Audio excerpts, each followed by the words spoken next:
So I just want to throw this back to Mike, who's our MC on the phone here, to open this up to any questions that anybody has. We would like to take your questions. To ask a question using the WebEx console, please go to the chat panel located on the right-hand side of your screen, type in your question, and hit the send button. If you'd like to ask your question over the phone, please press star, then the number 1 on your telephone touchpad. Hi, everyone. We have one question already that came in over our chat line, asking for more specifics about how we conduct a listening project. A listening project is, for all intents and purposes, an extremely sophisticated approach to market research that specifically targets social media. At the core of it is a suite of proprietary software that we use by feeding in a list of pre-established keywords.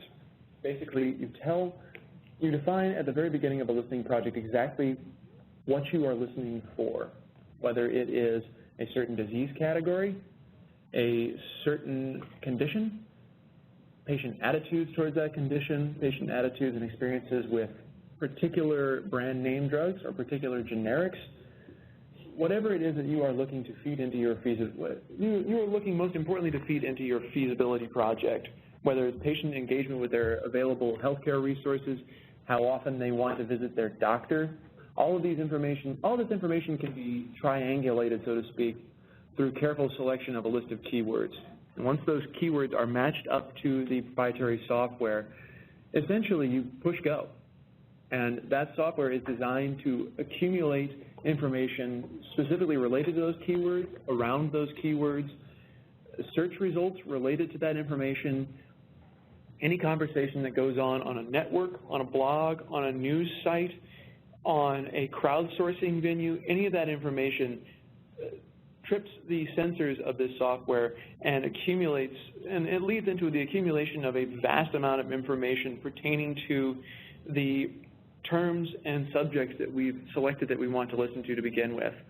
And once the scope of that listening project has been reached, whether it is we've taken in a year's worth of existing data and retroactive listening, or whether we've reached the end of a 6-week, 2-month, 6-month progressive listening project, at the end of that time, we take that accumulated data, we sort it, we take sections of it and actually go through it by hand in person to strain out all extraneous, unrelated, and non-relevant information that may have come in. Of course, certain search terms may be inexact. We want to make sure that we don't give any information that may not directly pertain to the project at hand. And then at the end, we do a full analysis, sorting the results into camps of information related to locations of conversations, frequency of the occurrence of certain terms, exact conversation movers, whether it is news or research or a particular person who keeps rolling through the conversation. And we parcel out the information that way.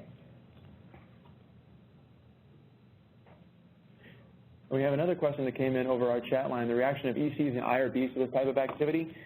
Actually, their reaction is nil. There is no interaction between BK and the patient population. We do not talk to patients.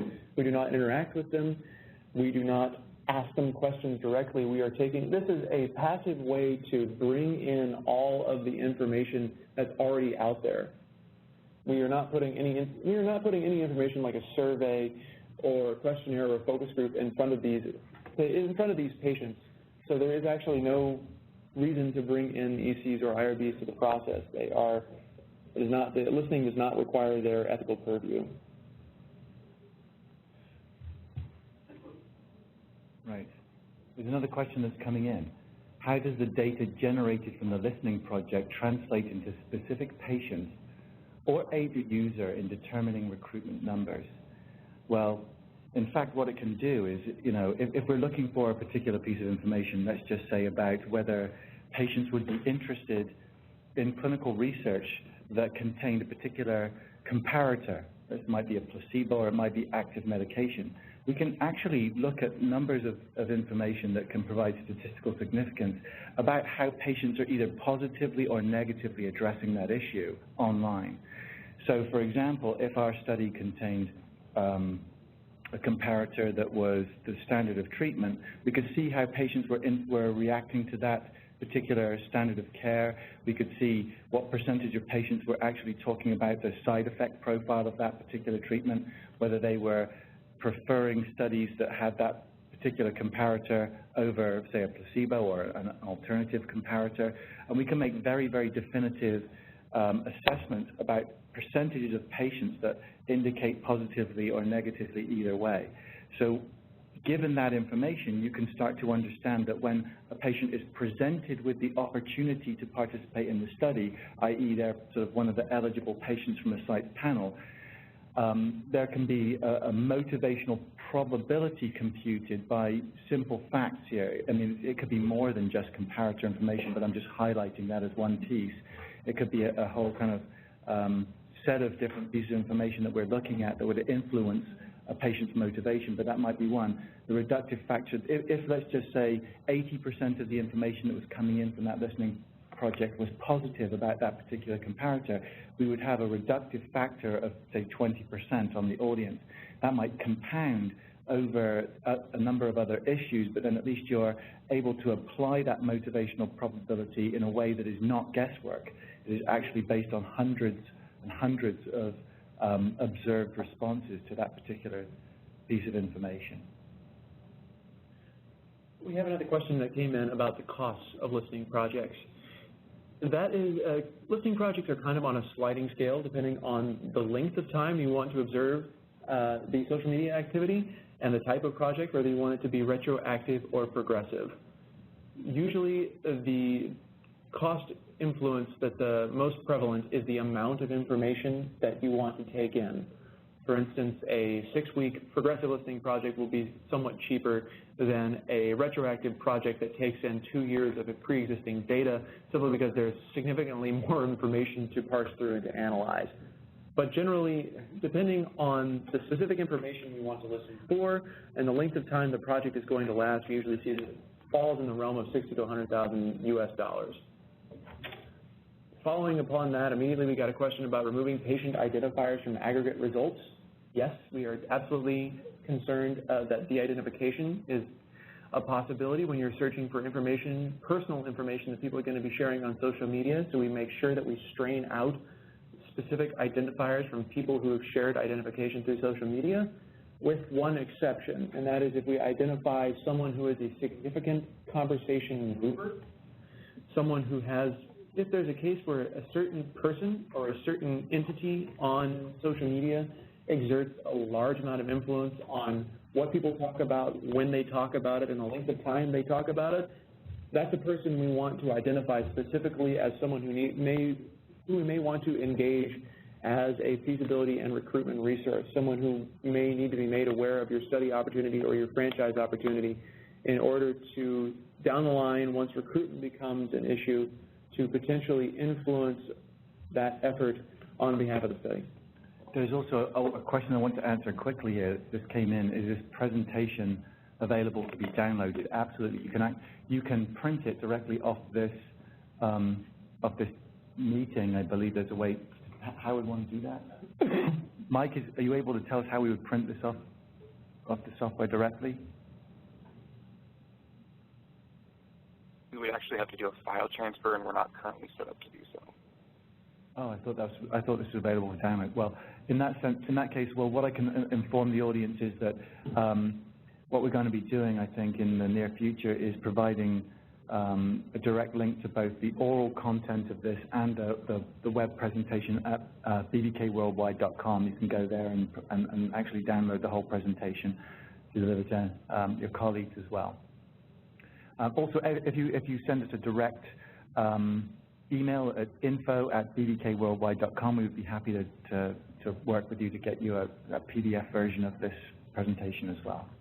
Another question is, do you have any real-life examples of how this has improved patient recruitment response to studies? Absolutely, yes. We have a number of examples, and the one that I would want to share with you right now is regarding a multinational, multi-center study of a prospective COX-2 inhibitor. The sponsor was worried that based on the sort of feedback about what had happened with Bextra and Vioxx, whether patients who were given the opportunity to be part of a study about a COX-2 inhibitor, how they would react to this. Simply by looking at the numbers of patients in databases at sites would not give you that information, understanding how patients would react to that particular presentation. Well, through listening in 15 countries for this information, what we found almost universally was that patients had been adopting a life after Vioxx kind of strategy. And what we found was that from these different conversations that were happening online was that in most cases, patients were talking about the fact that they were willing to accept the risk of cardiovascular events against their need for pain management. It turned out that Vioxx itself was actually a superior pain management drug to Celebrex. And so people were actually starting to do things like hoarding Vioxx where it was available still. And so we were able to find out this kind of information, that patients wanted choice. They didn't want that choice to be made by the FDA or by the EMEA in terms of pulling the drug from the marketplace. They wanted to make that choice about whatever risk they faced. So it was really about having information about the risk and then making the choice whether they want to accept it based on their level of pain that they wanted to manage. And so with that information, we were able to provide a statistically significant evaluation of the positive feedback that was coming from that patient audience to say what the reductive value would be once you were actually presenting this information to patients. And so in that sense, we were able to give a very kind of green light, if you will, to that particular study. I think we have room for one more question because it's coming up right to 9 o'clock Eastern Standard Time right now. And it says, when is the FDA guidance on social media coming out?